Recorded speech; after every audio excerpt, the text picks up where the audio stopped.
Summer season வந்தாச்சு. வீட்லயே custard ice cream எப்படி செய்யலான்னு பார்க்கலாமா?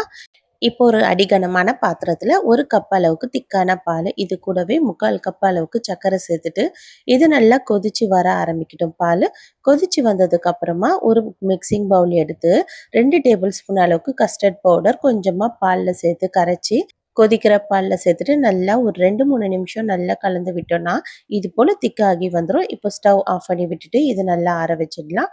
அடுத்ததா ஒரு மிக்ஸிங் பவுல்ல 1 1/2 கப் அளவுக்கு வைப்பிங் கிரீம் ஆட் பண்ணிட்டு, இது போல நல்லா பிளெண்ட் பண்ணி எடுத்துக்கலாம். இது நல்லா ஒரு 10 நிமிஷம் பிளெண்ட் பண்ணதுக்கு அப்புறமா, நம்ம ரெடி பண்ணி வச்சிருந்த கஸ்டர்ட் கிரீம், இது கூட 1 ஸ்பூன் அளவுக்கு வெனிலா எசன்ஸ் சேர்த்துட்டு இதையும் பிளெண்ட் பண்ணி எடுத்துக்கலாம். இப்போ இது கூட ஒரு பிஞ்ச் அளவுக்கு ஃபுட் கலரும் ஆட் பண்ணிட்டாச்சு.